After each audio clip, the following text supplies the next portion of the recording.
Welcome, welcome. We're doing a couple of frog stands today. We're gonna learn how to do it right now. You got this.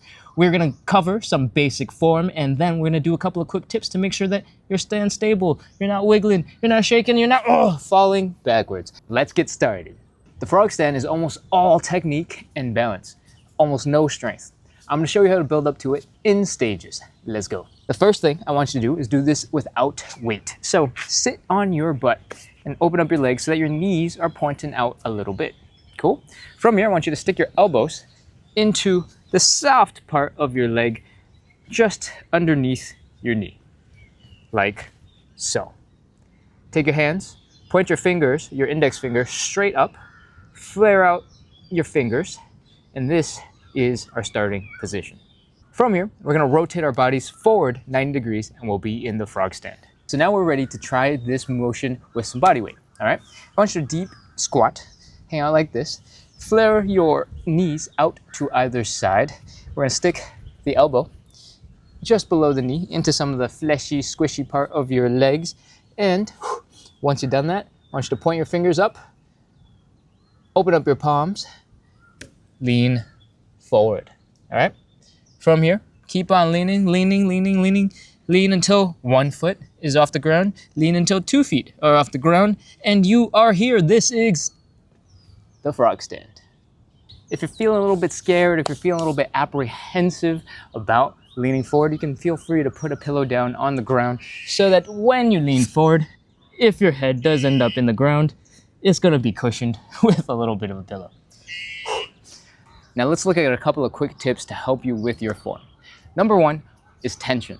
We want tension in the body the whole time so that you're one solid unit. The more stiff your body is, the easier it is to balance on that seesaw. If you're loose and you're floppy and you're too relaxed, it's gonna make it much harder to balance. All right, so let's take a look at that.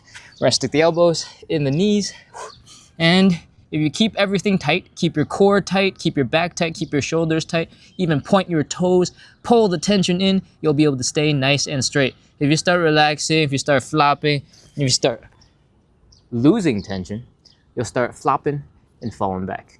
Tip number 2 is breathing shallow, taking small little breaths so that you can maintain tension in the body. If you take a big deep breath like you might in yoga, it's gonna be really easy for you to relax your muscles. And when you relax, you're gonna lose the tension in your body, all right? So let's get it together. We are sticking the elbows into the knees, leaning forward, keeping everything tight, keep the muscles tight, tight, small breath. If you take a big deep breath, you go, and you start relaxing your muscles, your legs are gonna start feeling tired, you're gonna fall back down. Tip number 3 is to lean further forward than you think you need to. Oftentimes, when we're starting out this movement and trying to figure out for the first time, we're afraid to smash our face into the ground, we're afraid to fall, and that's okay, that's normal, that's human.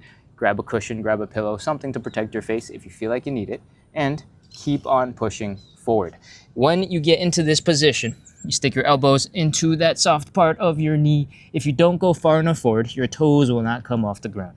You need to get at least far enough forward to have one leg come off the ground. Keep going and get both off. If your toes can wiggle and flop around, you're already in position.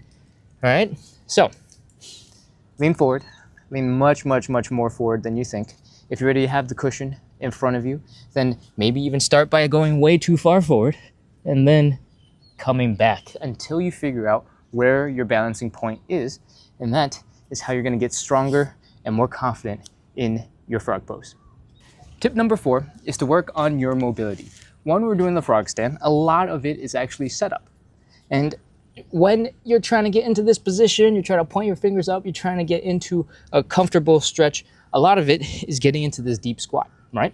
And a lot of it is also working on your butterfly stretch, opening up your hips, opening up your groin so you can get comfortable here. The deeper your stretched positions can be, the more comfortable it will be to hold your frog stand. And that's gonna help you focus on the balancing stuff instead of on whatever's going on with your hips. And finally, for tip number 5, it's what to do if you find your legs are slipping out from above your elbows. We're gonna get right back into that position. And if you find that your legs are just unable to stay up and they're slipping off to the side, I want you to do two different things. One, I want you to focus on bending your elbows so that they're like this, and you're creating a little shelf for your knees to rest on.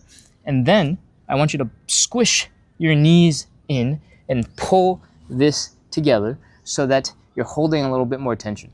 When you're too relaxed and your legs are opening up wider and wider and wider, it's going to be easier for you to slip off. So try those two things and let me know how that goes.